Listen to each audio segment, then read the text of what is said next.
Ajit, it seems we read out, starting from 51, Ajit, new country after independence and until recent, which is Siddharamaiah.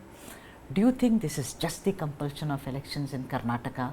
Also, is it also because of the way Rahul Gandhi has been cornered and pilloried because of his Modi surname comment, Ajit? Right. So the initial trigger and the immediate trigger, is certainly the Karnataka elections, because this whole Modi surname issue has, and the Congress High Command has certainly understood that it has kind of backfired on them, because you can't win elections without the support of OBCs, not just in Karnataka but across India, right? So that's what they are trying to do. But at a larger level, I would say that while the immediate goalpost is Karnataka and to win Karnataka in the subsequent elections, but at a broader level, what Rahul Gandhi is trying to do and the Congress party is trying to do is that kind of form an ideological pivot where they can get all the opposition parties to come together, because the big game is 2024, of course. Yeah, right. But let's go back to history, and nothing is cast in stone, Ajit. You know this and I know. We are an evolving country, and things changed over the years.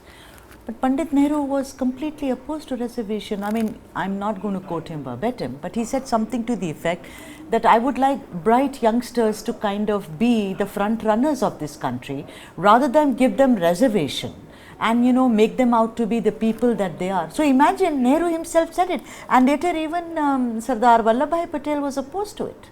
Right. So when we go back to history and look at when India became independent, and Nehru is rightly lauded for building those temples of modern India at those times.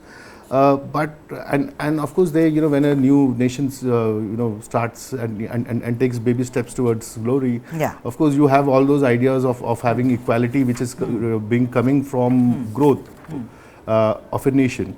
But it's also a fact that there is deep inequality in this country. Yes. Yeah, in terms of the caste dynamics, and that is a reality that the parties eventually came to understand, possibly 20-30 years post independence. Right. Right. So let's expand this discussion, Ajit. We have guests who have joined us. Professor Badrinarayan Tiwari, who is a social history and cultural anthropology. He teaches that, of course, at GB Pan Social Science Institute in Allahabad. He is joining us. And also we being joined by Sanjeev Singh, who is a well-known political analyst. Sanjeev, I will start with you first, considering that you're somebody who studied the Congress for a longest time. Do you think there is talk about opposition unity, like my colleague Ajith was talking about? Do you think this entire caste census has become the kernel or the fulcrum around which opposition unity can at least come together? Because ideologically, there are several differences, as it were, Sanjeev. Thank you, Sudha. Yes, I think I agree with Ajith on this, that this can become the fulcrum, simply because, this is not the first time an attempt has been made by opposition parties to come together. But it has simply fallen flat because the only common string between all opposition parties has been their opposition to the BJP. There has been nothing ideological related to why the opposition parties have been coming together in the past. This time it's different because there seems to be some common meeting ground. And even though, the whole issue of caste census is something that can easily get out of hand, opposition parties seem to be finding this issue as a glue for them to come together. So I agree with Ajit that even though they have sounded the bugle just before the Karnataka elections, but actually the aim is much larger. The aim is the 2024 Lok Sabha elections, and they feel that this is a good way to counter the BJP, because you always see Prime Minister Narendra Modi talking about himself coming from the backward classes. Right. So this will be a very powerful way for the opposition not just to come together, but also to counter that narrative that has been built by the BJP and Prime Minister Modi. Yeah, right. Professor Dr. Satish K. Jha, who teaches political science at the Delhi University, is also now joining us.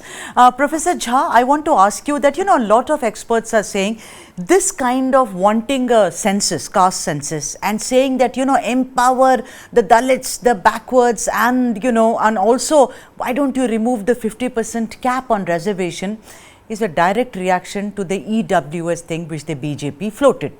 Now, a lot of people, let's look at Stalin, Tamil Nadu, he's the chief minister. He says this EWS reservation, he says, is something that I reject totally because it is based on poverty. It is not based on what is called true, genuine marginalization. Do you think that this caste census narrative is also a reaction to what the BJP did recently with the EWS? In fact, this entire issue of caste census and relating it to the question of social justice and empowerment, in my opinion, has become a political ballgame. Because one thing we have to bear in mind, that the entire thing is directed towards removing that legal ceiling which is imposed by the Supreme Court after this Balaji judgment. That is 50%, it can't reach that ceiling. And therefore, on many occasions, the Supreme Court has also stated that unless you supply or give us the hard data justifying any further increase in the quantum of reservation, we can't breach it. So therefore, this is one, and as all of us can recall that state after state, they have been trying to increase this quantum of reservation, because ultimately this is how they, try to, play their political game, particularly during elections. No one can deny that 1931 census, when it was last done, on basis of which this Mandal Commission recommended, reservation of 27% for OBCs. The number of OBCs, other backward classes, must have increased, and that census can definitely demonstrate. But we can't, ignore the fact that at the same time, the larger social index would have also advanced. That is social and educational backwardness. That perhaps these parties which are normally demanding this census are totally oblivious of this fact. Right.